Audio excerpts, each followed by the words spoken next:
Welcome to another episode of Relatively Famous, the podcast where I, Chip White, interview relatives of famous people. Today's guest, her father he's known for some of his music. His soundtracks to his movies are known worldwide. And where I'm from in Myrtle Beach, South Carolina, we are also known for music, believe it or not. You can shag to classic R&B music. You can go to the Carolina Country Music Festival. Alabama got their start there, playing at the Bowery. It is the House of Blues. I mean, it's a cool place. If you love music, be sure to go to visitmyrtlebeach.com. That's visitmyrtlebeach.com, all one word, and check out the soundtrack to your beach vacation. Now, I'm super excited to introduce today's guest. Her father is one of my favorite directors. He's still working, just blows my mind. And Kimber Eastwood, the daughter of Clint Eastwood.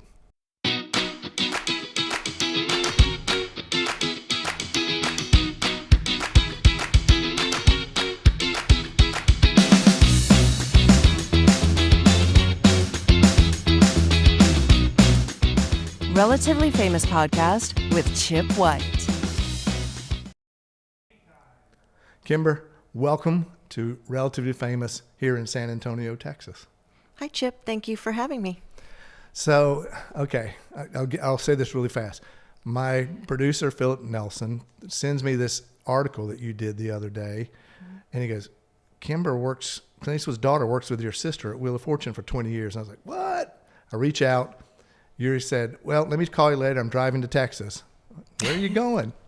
San Antonio, right? San Antonio. Well, we just happened to be shooting this week, and I am super excited to have you in person. I love doing in-person guests.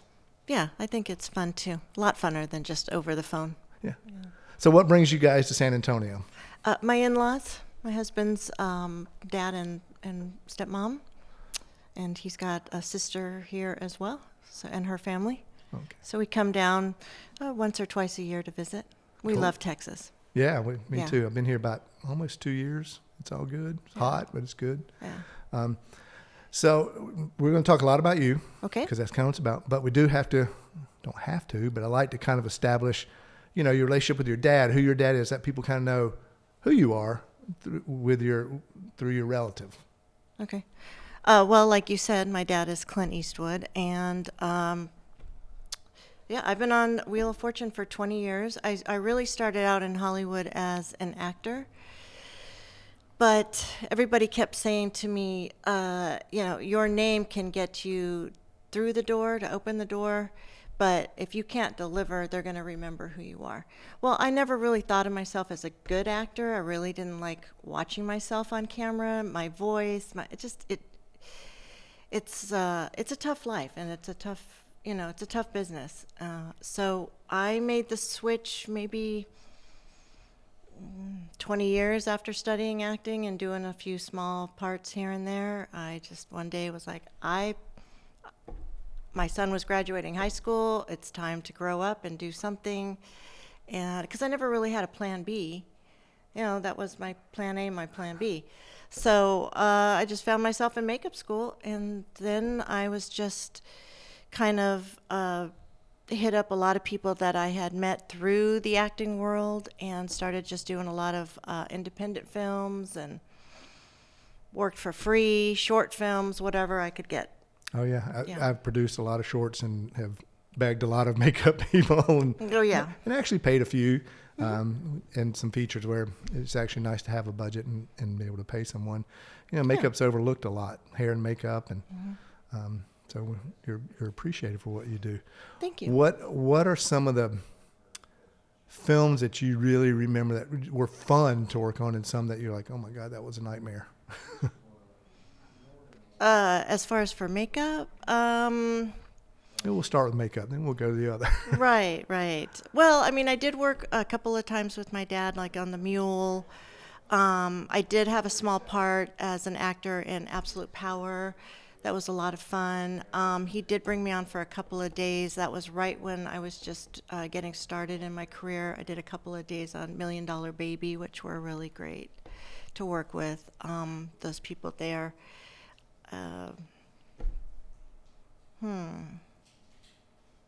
I've worked on so many great movies and TV shows and had a lot of fun. I did Dog the Bounty Hunter for 5 years. Okay. With Dog and Beth on the Hunt and Dog the I Bounty don't think Hunter. of hair and makeup with reality shows. Yeah, right. Well, I did Beth's makeup, Okay. and that was a lot of fun. We traveled quite a bit.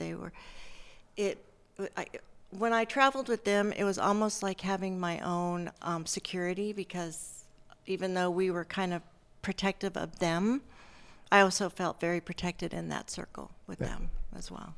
What were some of the memorable events? Because Dog the Bounty Hunter, I mean, that was insane. What are some of the memorable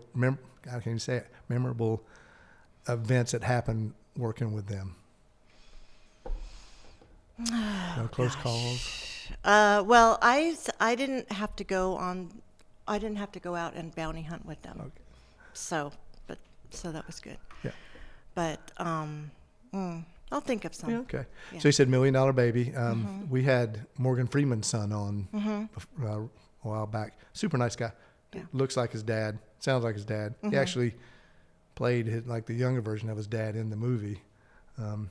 Did you get to meet Morgan while you were on there? Yeah, briefly. Yeah, in passing. He was kind of standing in a dark shadow, and I walked by and I thought, wait, was that Morgan? And then I kind of just like waved hi, but that was about it. Well, your dad's probably one of the biggest to think of, but people ask me all the time, like, who have you met that really, because I try not to get starstruck either, but people are like, well, who have you met that you're like, oh my gosh. And, I remember one time I met Gene Kelly at a party. To me, that was huge. Is there someone that you've been kind of starstruck that you've met, or has there been a time in your life where it's like, oh my gosh, that's so-and-so? Well, yes. So a friend of mine, and he's actually one of my producing partners, Michael Emerson, about 30 years ago. So there was a gentleman named Burt Kennedy, and he directed some of the John Wayne films. And every year he had a big birthday bash. So all the old timers, Angie Dickinson was there. I went to the Golden Boot Awards with her, actually, and she would go to the birthday parties. John Wayne Jr., what's his name from Back to the Future? I played the Christopher Lloyd. Super nice guy. Yeah. He'd be at the parties, and just so many other celebs that he had there. So that was always a blast, going to his birthday bash. And then unfortunately he passed away. His birthdays were like for his 80s. Yeah. Right. So, but those were always a great time doing that kind of stuff. Gosh, who else? I'll have to think That's of okay. other So people. what was it like growing up in Hollywood? Because your dad's had an amazing long career. I mean, like I said, he's still working, which blows my mind. Right. What's it been like? I won't say being in his shadow, because you definitely are making your own light, but he's a legend in there. What's it like? What was it like growing up and kind of feeling that Eastwood name? Right. There's good and bad to everything, right? So there would be times where, as a child, it was tough because kids would be like, "Oh, your dad's Clint Eastwood. Well, how come he never picks you up?" And so that was always kind of challenging, growing up. But on the same hand, you can say, "Well, my dad's Clint Eastwood. That's pretty cool, right?" Yeah. But he was always busy quite a bit. Yeah. He was in the throes of his own career, making quite a career for himself. And so I had a great support system, my mom, and my mom had 9 siblings. And so even though I'm the only child of my mother, I had a lot of cousins and aunts and uncles and family members that they all took turns taking care of all of us kids. Yeah. So my cousins were kind of like my brothers and sisters. Yeah. I have an only son, and I feel, because he doesn't have any cousins kind of close to his age, so it's kind of like, sorry, son. Yeah, I feel that same way because I have an only son also. He's grown up fast. Yeah. So Wheel of Fortune, again, it's just still kind of blows my mind. How did all that come about, and what's your role there? Do you like it? I mean, yeah, I love it. I love Wheel of Fortune. I've been there for 20 years, and really, it's funny because after the article came out, a lot of people were like, "Oh, nepotism." Again, every mom and pop shop has nepotism in them, right? I mean, everybody wants their kids to take over their businesses for them, and that's not really the case for my dad. My dad certainly didn't help me get into a makeup artist position on a game show, What? But my one of my customers that I waited on, I was waiting tables at the time, and I waited on Randy Burke and his family. Mm-hmm. And it is because of him. He brought me down and wanted me to just kind of see how the behind the scenes went. And then about a year later, they had an opening for the contestant department, and so he brought me in. And that's how I kind of got started. At that time, 20 years ago, you really didn't have to be in the union to get started. So I was able to get my union days working on Wheel of Fortune. Okay. To get into the union, yeah. Yeah, it's amazing that how many people, the only way kind of to get into their show is like either someone gets fired or they quit or they pass away. I mean, once people get a job there, they don't leave. It's just been such a... Well, no, it's great. It's a great company to work for. And I always credit from the very, very top.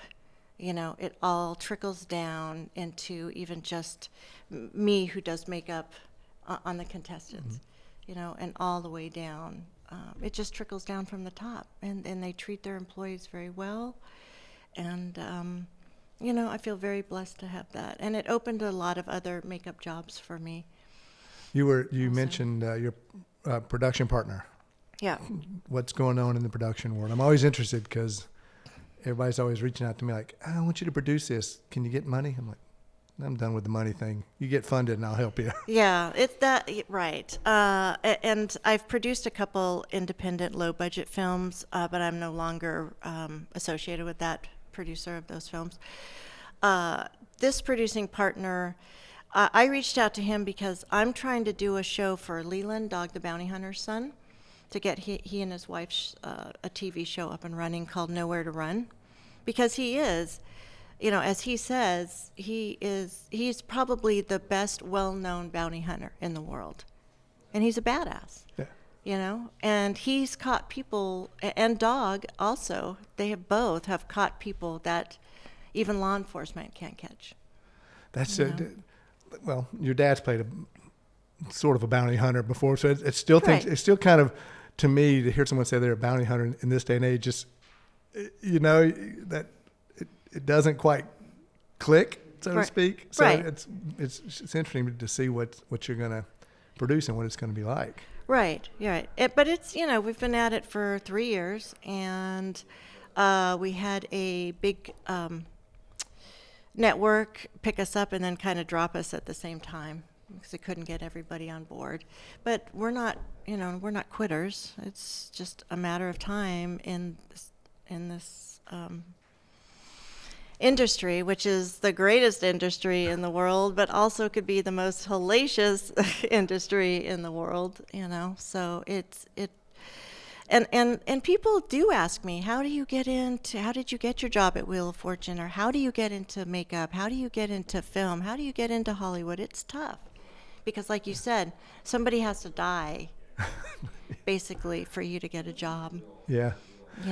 I was working at King World, which was syndicating Wheel back in the day. And I was actually sitting at the reception desk filling in for lunch. And delivery guy, he the name, and he said, "Oh, that's your sister." He said, "Did she get her job because of you?"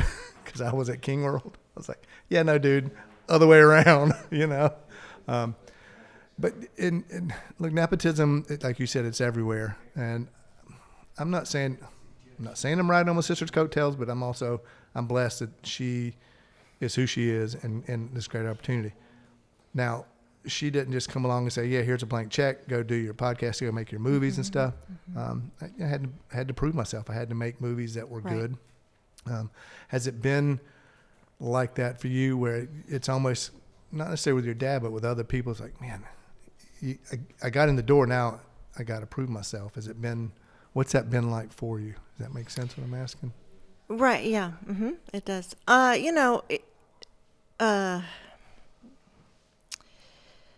Again, with acting, it was because I didn't really think of myself as a good actor. That was the tough part.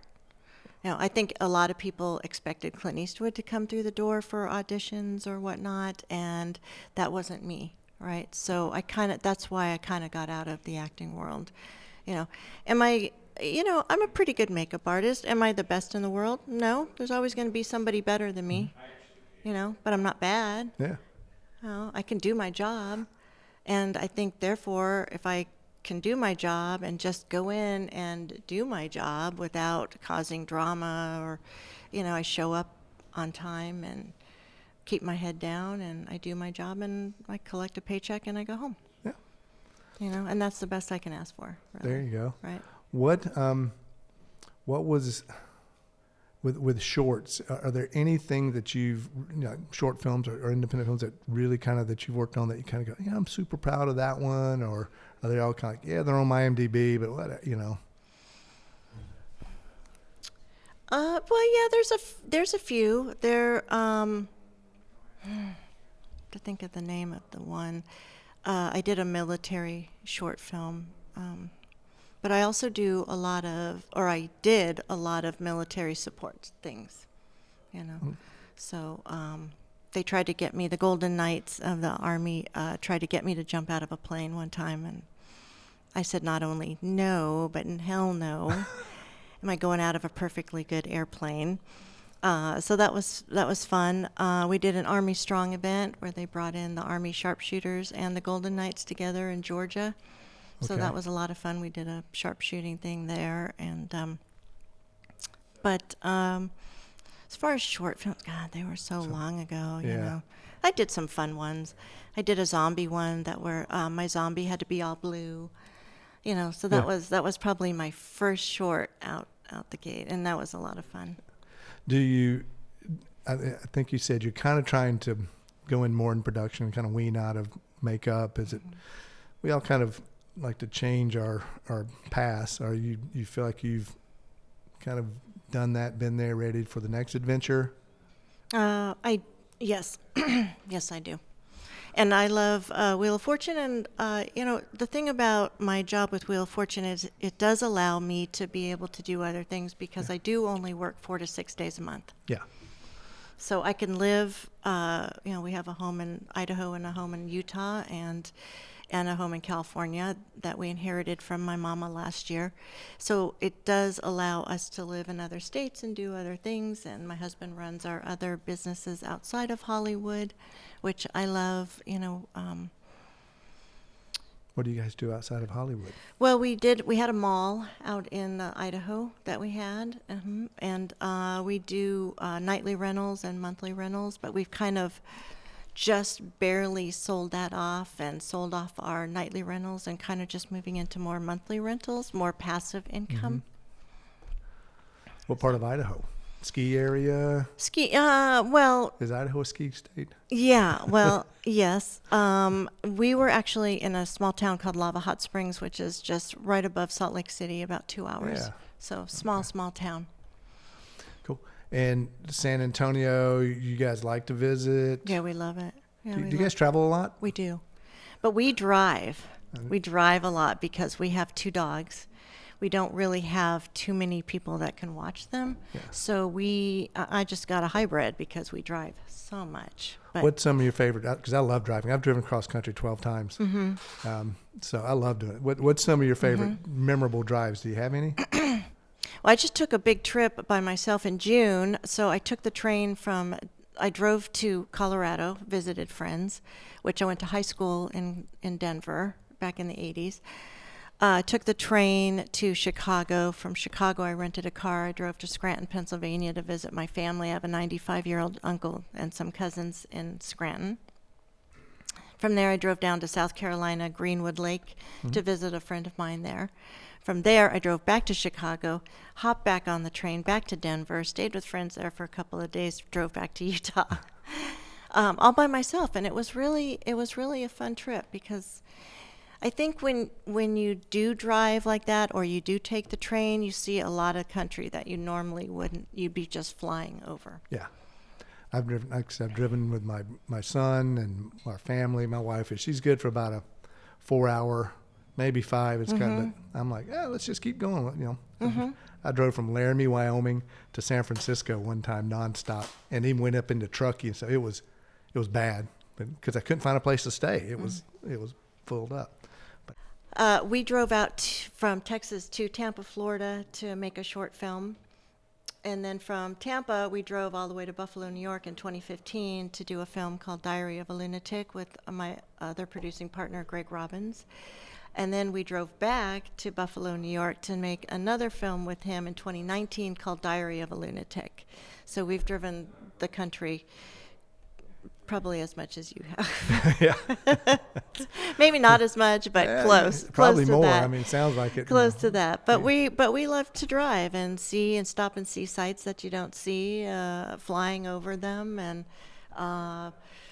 like where Elvis was born. Yeah. And So stuff like that. There's a director and producer in L.A.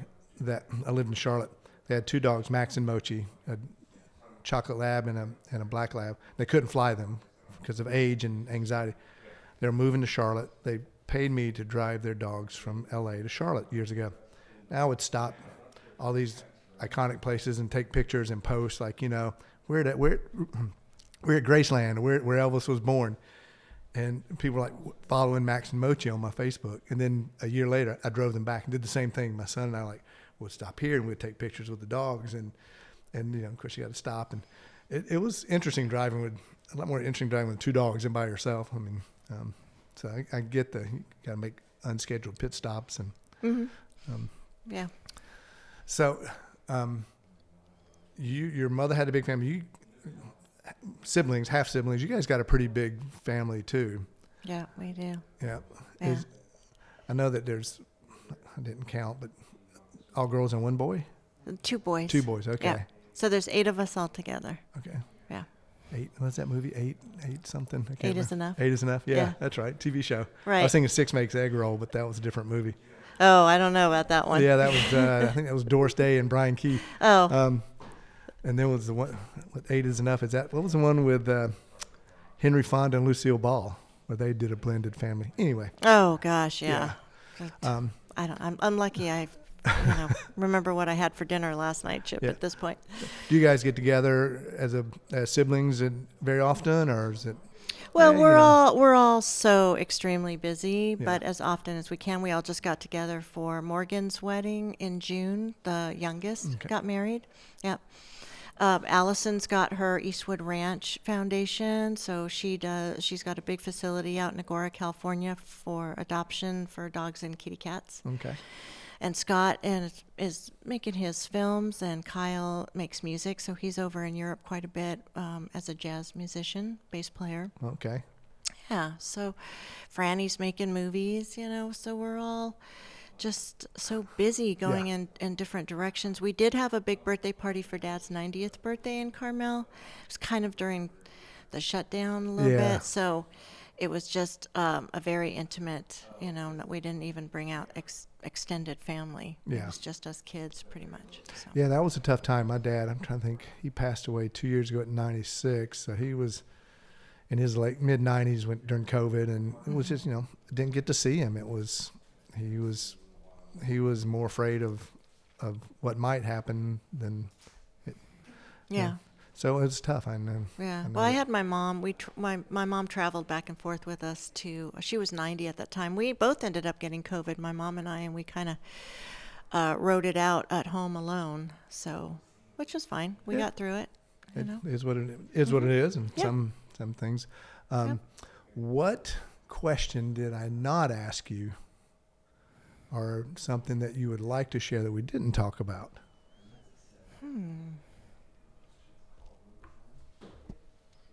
Let's see. I can't think of any right off the top of my head.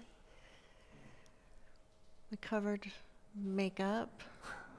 Charity? You were talking about doing a bunch of stuff with the armed forces. Do you guys do a bunch of charity work with vets or military? Well, I used to do a lot more before I got married, just because now we're so busy with other things. But yeah, I did a lot of charity I'm a huge supporter of our military and our veterans. You know, I believe that they give the ultimate sacrifice, and they have given the ultimate sacrifice. I don't think that our vets get enough, they don't have enough resources for good health care, and I think there's a lot more that can be done for our veterans that I would like to see happen. And our active military, you know, they're away from their families for 9 months, a year, you know. Some don't come home at all to their families. So I'm also a big St. Jude supporter. Mm-hmm. Sorry. It's okay. I've been down to St. Jude Hospital with a girlfriend of mine. Her dad was a big supporter he was alongside Danny Thomas. Yep. So we did go down to the hospital to see that, and that was really spectacular. Yeah, St. Jude's is, well, my wife and Vanna too. Vanna donates money from her yarn sale to St. Jude's. I know. Yeah. We've talked about it. We've talked about that. And also I do a lot of I try to do a lot of animal rescue on my Facebook. Is mostly just animals, and I'm sure people get just tired of seeing poor animals that need homes, but it really is a problem. Yeah. It's a big problem, and people don't get their animals spayed and neutered, you know. We have a rescue dog that, I don't know when this will come out, but at the time, right now, 15 days we've had him. You know, just got his Bordatello yesterday, and we're finally trying to get him. He was a mess when we got him, and he's coming around. It's, you know, good for you. He kind of found us. Yeah. No, that's awesome. Because but all of our animals have been rescues, either from the shelter or given to us. You know. Yeah, we've picked our dogs and cats have all come from the shelters usually, except for Dutton. He's the new stray. Mm-hmm. And hopefully he will stick around. Yeah.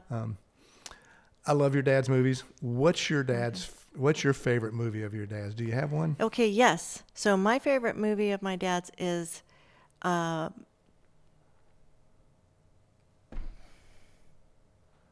Kelly's Heroes. Believe it or not. Okay. Yeah. What is about it that makes it your favorite? His acting or the story or? I think it's the story, and Don Rickles is in it, Telly Savalas.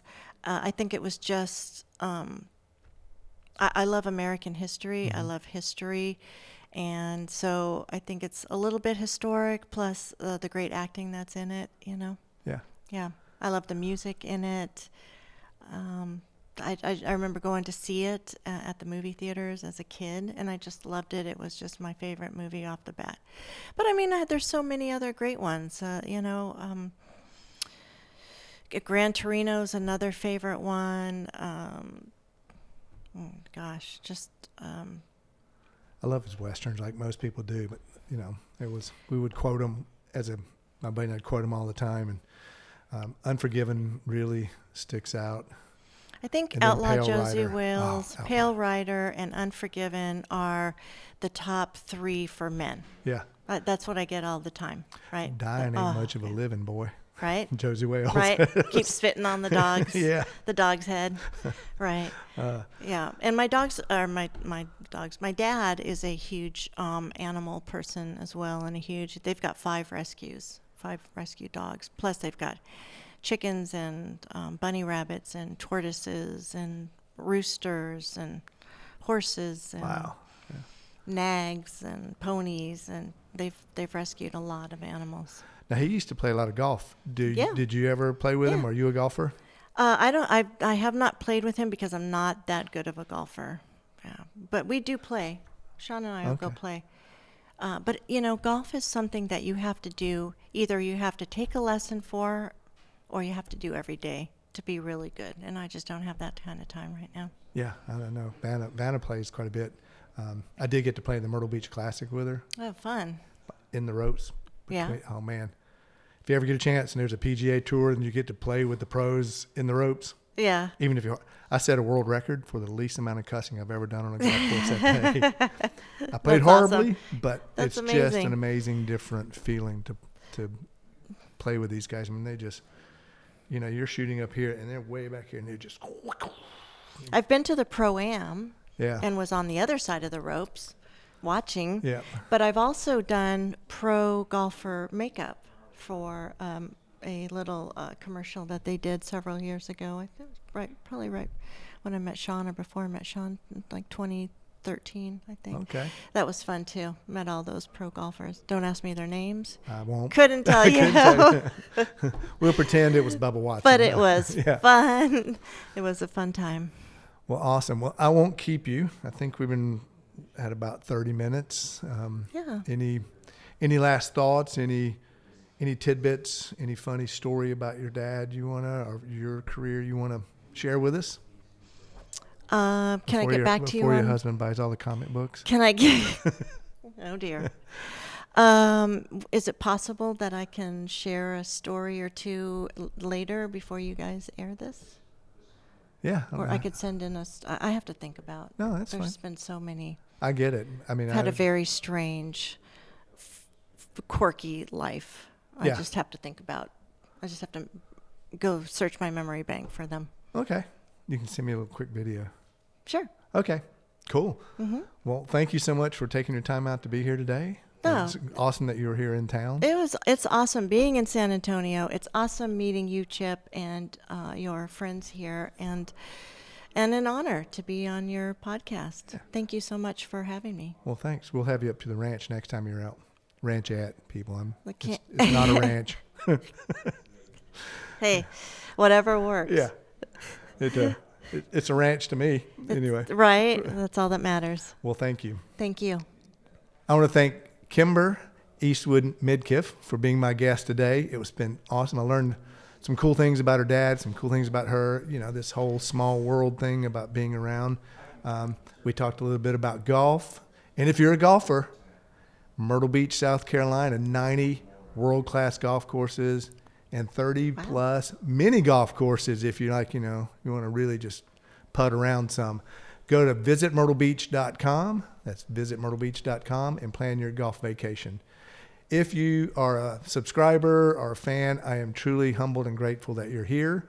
I hope you will share, like, comment, tell all your friends, your enemies, help us build the podcast. And I just really appreciate you taking the time to share with us. Thanks. You've been listening to Relatively Famous with Chip White.